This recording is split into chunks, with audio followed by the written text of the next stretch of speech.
This is Harsh Rules, I'm Ben Harsh, and today we're going to take a look at the expansion for Commands and Colors Tricorn called the French and More.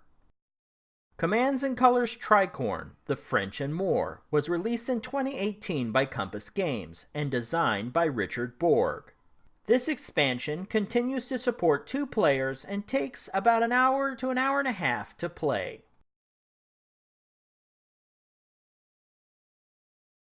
First, let's look at the new units and leaders included with the French and More expansion. Let's begin with France.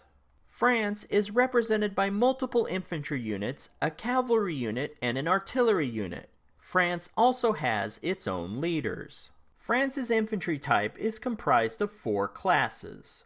First, France has its own grenadiers. The abilities of French grenadiers are the same as their British and German counterparts. However, this is the first time that the Continentals have grenadiers on their side.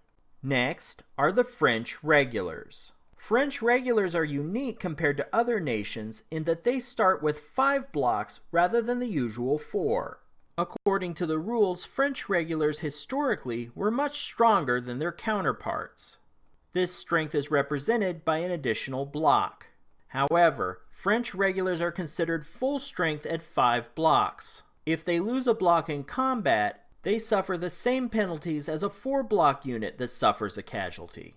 So keep those limitations in mind when commanding French regulars. Following this, the French also have light infantry. French light infantry have the same abilities as their Continental and German counterparts. The final unit filling out the roster for the French are Marines.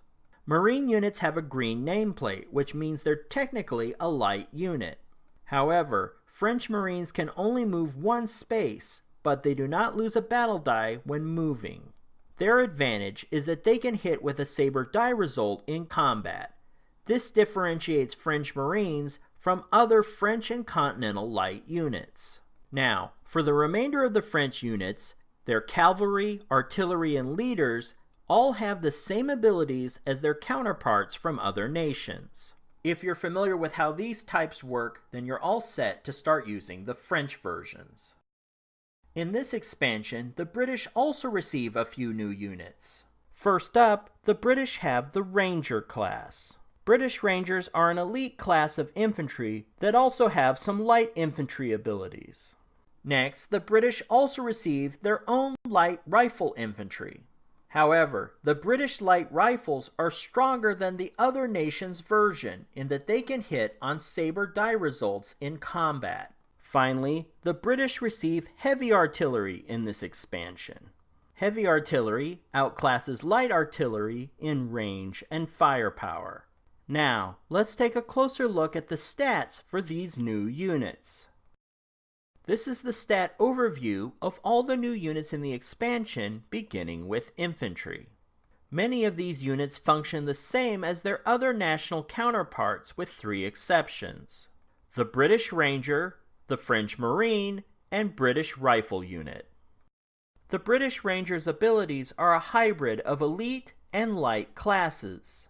On the elite class side, the British Ranger has strong melee skills with 3 battle dice. And they can also hit on the saber die result. On the light class side, the British Ranger can ignore a flag in woods terrain as well as retire and rally.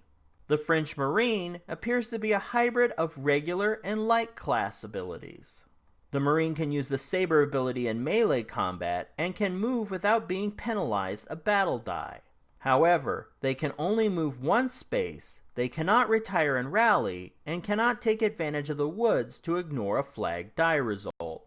Finally, the British Rifle has the abilities of its Continental Rifle counterpart, plus they can also score hits in melee with the saber die result. Next, let's review the remaining new units in the expansion. Of the new units in the cavalry, artillery, and leader types, only heavy artillery has different stats from the base game. British heavy artillery provides an additional hex of range for a total of 6 hexes. This unit also has greater base strength than light artillery, and provides 2 battle dice for the first 3 hexes of its range. Comparing this unit to the French light artillery below it, which has standard stats, you can easily see the difference. Now that we've seen the new units, let's look at the new terrain included in this expansion.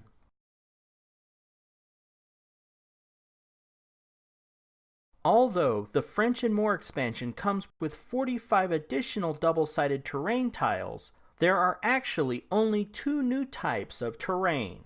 This expansion's first new terrain type is the church. The church functions nearly the same as building terrain with one exception. Church terrain provides a morale bonus that enables infantry and cavalry to ignore 1 flag die result when occupying that hex space. The second new terrain type is a combo of existing terrain, the Camp on a Hill. The Camp on a Hill incorporates the terrain attributes of each. The attributes to remember is that units and leaders must stop when entering a camp on a hill. However, they also receive a morale bonus when being attacked from a lower level, except when the attacker is artillery. Only 2 new terrain types may be disappointing to some players, but this game's expansion is focused more on building bigger and more varied battles than offering tons of new terrain types. And with that said, let's take a look at the new scenarios offered with this expansion. The French and More expansion comes with 10 new Revolutionary War battles for players to master. Let's take a look at expansion scenario number 6, Savannah, which includes the new French units. This is the map setup for expansion scenario number 6, Savannah. The map for Savannah has wood terrain dispersed across all 3 sections. British forces have set up several fieldworks along a range of hills across the lower half of the game board and taken their positions in that area. Also notice from the British perspective, midway through the right section are 3 marshes that provide additional natural obstacles. Remember, units that enter a marsh must roll a battle die to see if they suffer losses. French forces have taken their positions in the upper left-hand side of the game board. Continental forces have assumed the upper right-hand side. At the top of the center section is a Continental camp.